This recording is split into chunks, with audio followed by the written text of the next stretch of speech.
এই যে ছাগল দেখ, এই যে দেখ ছাগল, দেখ ছাগল, দেখ এই দেখ ছাগল, ছাগল দেখলে বাবু, ছাগল আয় আয়, এই দেখ, এই তো ছাগল কেমন, এই মৃত্তিকা, গিরি গিরি গিরি গিরি।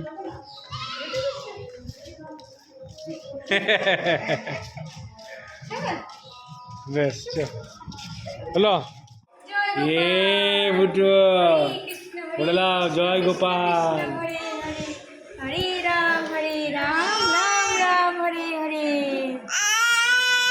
জয় গোপাল, জয় শ্রীকৃষ্ণ, রাধা রাধা,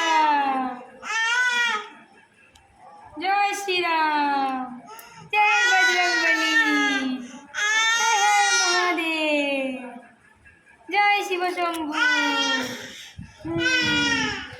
ঠাকুর আমাকে সদ্বুদ্ধি সদ্বিদ্যা দিও, আমি সবার জন্য উপকারে আসতে পারি, আমাকে আশীর্বাদ করো, আমি যেন মানুষ হতে পারি।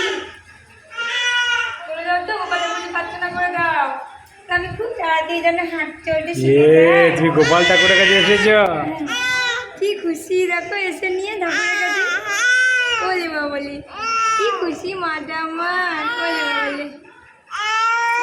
জয় গোপাল, জয় শ্রীকৃষ্ণ, রাধা রাধা, রাধে রাধে। নাও গে নাও।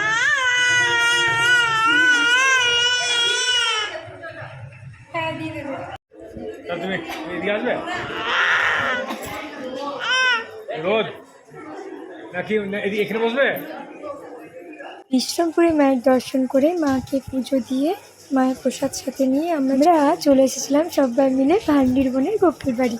পুজো দেওয়া, সবাই মিলে একসাথে বসে ভোগ গ্রহণ করা। আর সেই দিনের দিনটা যেহেতু খুবই শুভ ছিল, খুবই একটা ভালো দিন ছিল, সেদিন ছিল অক্ষয় তৃতীয়া। এই একটা এত সুন্দর শুভ দিনে ভগবানের দরবারে এসে একসাথে সবাই মিলে ভোগ প্রসাদ খাওয়া, কি যে একটা আনন্দ কি বলবো। তার সাথে ছিল আমার তো মৃত্তিকা মা, আনন্দটা তো আরও দ্বিগুণ হয়ে যাচ্ছিল আমার। আগেও যেদিনকে কঙ্কালীতলা গেছিলাম মন্দিরে একটা ছোট্ট সোনার মুখে ভাত হচ্ছিল, আজকেও জানো তো লাকিলি কি সুন্দর সেই কি কোইন্সিডেন্স, সেই দিনকেও কিন্তু একটা ছোট্ট কুচি সোনার অন্নপ্রাশন ছিল। খুব ভালো লাগলো যে আমাদের সঙ্গে মাকে নিয়ে গিয়ে মাও একটু ঘুরতে পারলো। আর এই সমস্ত কিছু মিলিয়ে অন্যবারে যতবারে এসেছি গোপাল বাড়িতে এত ভিড় কখনোই পাইনি, কিন্তু এইবারটা বেশ জমজমাট মহল ছিল। তোমরা দেখতেই পাচ্ছ কত মানুষের ভিড়। আর এই দেখো চলেই এসছে ব্যান্ড পার্টি, যার আর কি অন্নপ্রাশন সেও এসছে মায়ের সঙ্গে। আর ওই হ্যাঁ সে তো বাজনা, চুপচাপ কি বাবার বলে থাকা যায় নাকি, হয়ে গেল মা।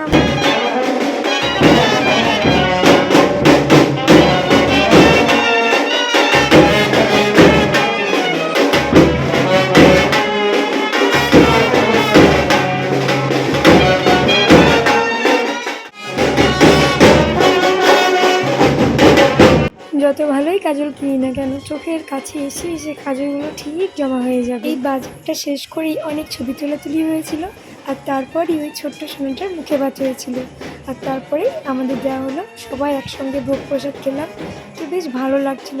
এই যে আমি অলরেডি বসে পড়েছি, মৃত্তিকা মাকে বাজনা দেখাতে ও আর কি দাঁড়িয়ে ছিল, আর আমরা বসেছিলাম, আমি আর বর একসাথে বসেছিলাম। আর শাশুড়ি মায়ের যেহেতু পায়ে ব্যথা ছিল তাই শাশুড়ি মাকে আলাদা করে চেয়ার টেবিল করে দেওয়া হয়েছিল।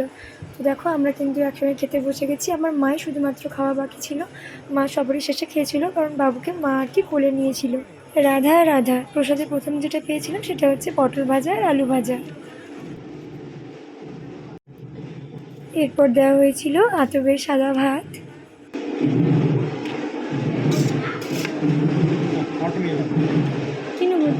এরপর যেটা পেয়েছিলাম সেগুলো হলো পাটের শাক, ডাল।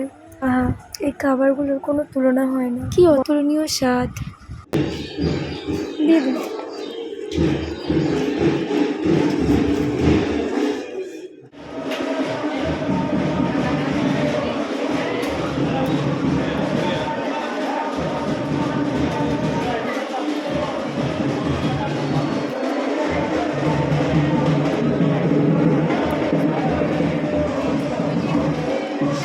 একদিকে আমরা এখানে মন্দিরে সবাই মিলে বসে ঈশ্বরের প্রসাদ পাচ্ছিলাম, আর মন্দিরের সামনে ওখানে ওই ছোট্ট সোনাটার প্রথম মুখে ভাত অনুষ্ঠান সম্পূর্ণ হচ্ছিল। ভাজাভুজি, শাক, ডাল, তারপরে যেটা পেয়েছিলাম এই আলু পোস্ত, সব মিলিয়ে পাঁচমিশালি একটা সবজি। আর শেষ পাতে ছিল দই, মিষ্টি, চাটনি আর পায়েস। আর ঈশ্বরের দৃষ্টি মাত্রই যে খাবারই পড়ুক, সেই খাবার কিন্তু খেতে অমৃতই তো লাগবে। প্রত্যেকবারের মতন ঈশ্বরের কাছে প্রার্থনা করি আমি যেমন দুটো অন্ন পাচ্ছি, ঈশ্বর ঠিক সেরকম কেউ যেন অভুক্ত না থাকে। আমরা দেখে যা বলছি হয় এসে হ্যাঁ করে মারা গেছে।